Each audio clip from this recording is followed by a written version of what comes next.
जय गौ माता। सभी गौशाला संचालक गौ भक्तों को जय गौ माता। आप सभी को विदित होगा, वर्तमान में विधानसभा चुनाव हैं और राजस्थान की दोनों बड़ी राजनीतिक पार्टियां अपना अपना घोषणा पत्र तैयार कर रही हैं। उस घोषणा पत्र में गाय, गोचर, गौपालक और गौशाला से संबंधित विचार डलवाने के लिए हमारे गौग्राम सेवा संघ ने उन दोनों राजनीतिक पार्टियों के घोषणा पत्र के प्रमुख और उनके सदस्यों से मुलाकात की और उन्हें ज्ञापन प्रेषित किया। पिछले वीडियो में मैंने निवेदन किया था गौशाला से संबंधित 2-3 बिंदु में और रखना चाहूँगा। उसके बाद मैं गौपालक से संबंधित विचार आपके समक्ष रखूँगा। हमने राज्य सरकार से मांग की, जो भी सरकार बने वे हमारी गौशालाओं की सबसे बड़ी जो समस्या है वो है गौशाला के भूमि की। जो भी सरकार बने गौशाला को तुरंत प्रभाव से भूमि आवंटित करे। जो गौशाला जिस भूमि में संचालित हो रही है वो भूमि उस गौशाला के नाम कर दी जावे। उससे जैसी भूमि कहीं और आवंटित करके गौशाला को उसका लाभ मिले। ये कार्य सरकार बनने के 100 दिन के अंदर अंदर सरकार करे, ताकि गौशाला को जो अनिश्चितता है गौशाला को लेकर वो अनिश्चितता उसकी समाप्त हो जाए। ये हमारी मुख्य मांग रही। हमने सरकार से कहा कि जो भी सरकार बनाए वह सरकार, वर्तमान में जो एक व्यवस्था चल रही है 1960 के गौशाला के पंजीयन की, जो गौपालन जयपुर में होता है, या तो उस पंजीयन को जो सरकार बने वो समाप्त करे। यदि समाप्त नहीं हो पाता है तो उस पंजीयन के लिए भूमि का होना की जो बाध्यता लगाई गई है वर्तमान में, उससे समाप्त किया जाए और 1960 का पंजीयन जो भी गौशाला संचालित है, जिसे अनुदान मिल रहा है, उस गौशाला का 1960 में पंजीयन हो जाए। ऐसी व्यवस्था आने वाली सरकारें करें। गौशाला अधिनियम में संशोधन की बात है, वो संशोधन यदि सरकार समय अनुसार करती है तो उसका लाभ गौशाला को होगा। और गौशाला को जो अनुदान राज्य सरकार दे रही है उसका और सरलीकरण किया जाए। हमने मांग की है कि अनुदान के सरलीकरण में गौशाला में संधारित गोवंश का भौतिक सत्यापन के बाद में जो गोवंश उसके पास में है उस गोवंश के संख्या के आधार पर पैसा उसके खाते में डाल दिया जावे, ना कि बिल, बाउचर आदि की व्यवस्था, वीडियोग्राफी की व्यवस्था आदि पर समय बर्बाद किया जावे। ये हमने मांग रखी है। अब मैं बात करूंगा गौपालक की। हमारे संगठन ने गौशाला के साथ साथ गौपालक के संदर्भ में भी दोनों राजनीतिक पार्टियों को अपने घोषणा पत्र में गौपालक से संबंधित बिंदु डालने के लिए भी अनुग्रह किया है। हमने निवेदन किया है, जो गौपालक भारतीय देशी गोवंश का पालन कर रहा है, 2 से अधिक देशी गोवंश यदि उसके पास है, तो उसे 2000 रुपये प्रति माह के हिसाब से अनुदान के रूप में दिए जाएं, ताकि भारतीय देशी गोवंश को पालने के लिए गौपालक आगे आवे। सरकार जो वर्तमान व्यवस्था है उसमें जो डेयरी है या प्राइवेट डेयरियां हैं, दूध का जो मूल्य है वो दूध का मूल्य फैट के आधार पर निर्धारित है। क्योंकि हमारी गौमाता का फैट कम होता है, भैंस का फैट ज़्यादा होता है, इसलिए उसको दूध का मूल्य ज़्यादा मिलता है, गौमाता को मूल्य कम मिलता है। तो पिछली बार भी की सरकार से भी हमारा निवेदन था, सरकारें वो कार्य नहीं कर पाई। और वर्तमान सरकारें जो बने उनसे हमारा निवेदन है, यदि फैट के आधार पर मूल्य का निर्धारण होता है तो 15 रुपये प्रति फैट के हिसाब से हमारे देशी गोवंश का जो मूल्य है वो सरकार तय करे। प्रति फैट, प्रति किलोग्राम के हिसाब से मूल्य तय किया जावे, ताकि गौपालक को इसका लाभ मिल सके।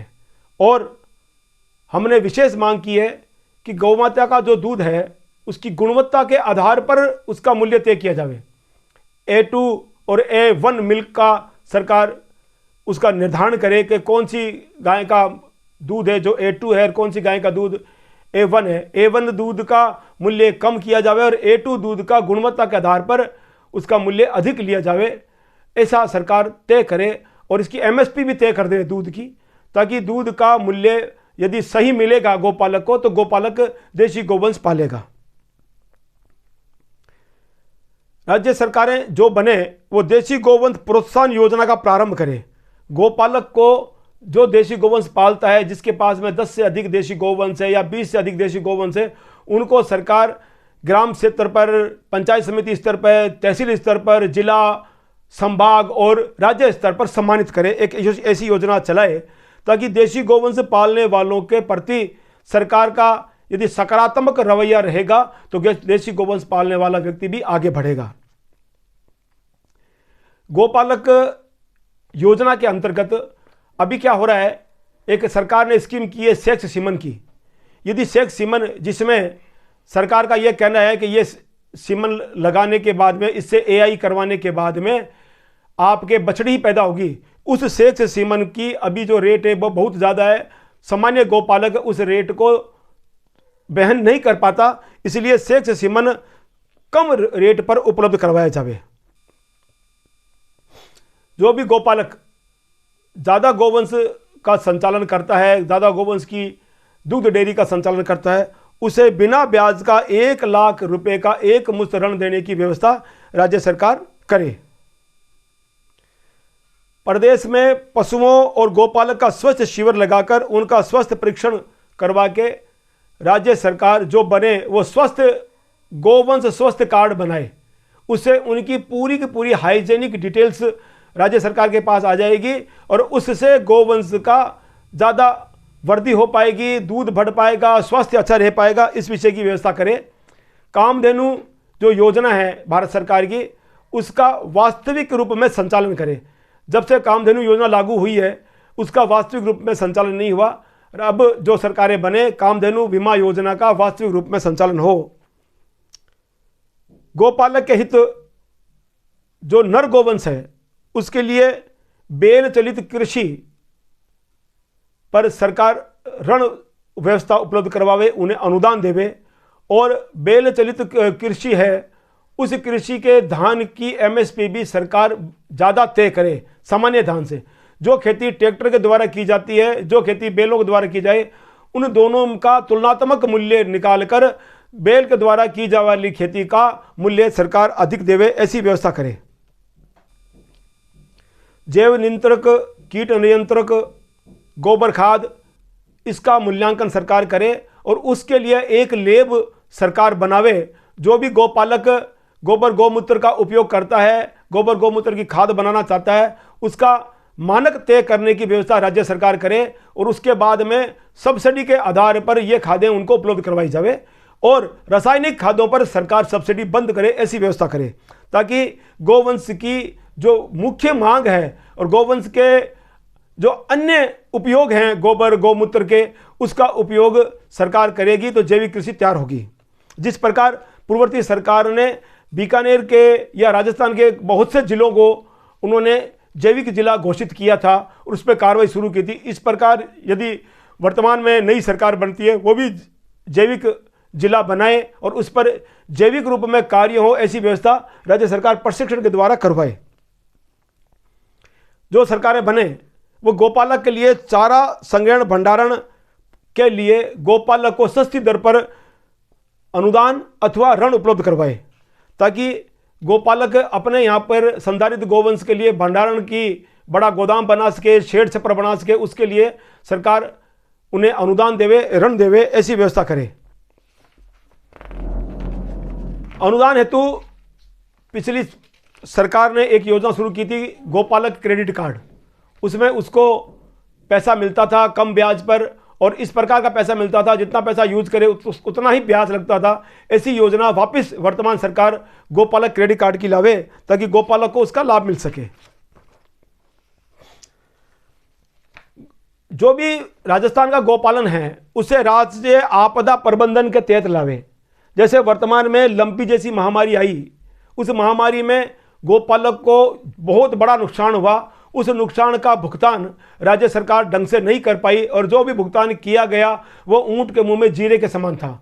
और वो भुगतान किसे किया गया, अभी तक आम गोपालक को इसका पता भी नहीं है कि राज्य सरकार ने 40-40 हज़ार रुपये लंपी में गोपालकों को बांटे हैं, और वो किसे बांटे हैं अभी आम गोपालक को पता नहीं है। राज्य सरकार ने पूरे राजस्थान में जो लंपी के तहत गोवंश की संख्या 30-40 हज़ार तय की, और 30-40 हज़ार किसानों को 40 हज़ार रुपये के हिसाब से बांटे गए, परंतु लाखों गोवंश काल के कलवित हुआ था, उसमें से किसी भी किसान को कोई लाभ नहीं मिल पाया। तो भविष्य में ऐसी घटनाएं घटने पर गौशाला को, गोपालन को राज्य आपदा प्रबंधन योजना के तहत लाया जाए। राज्य सरकार पशु चिकित्सा यूनिट का सुदृढ़ीकरण करे।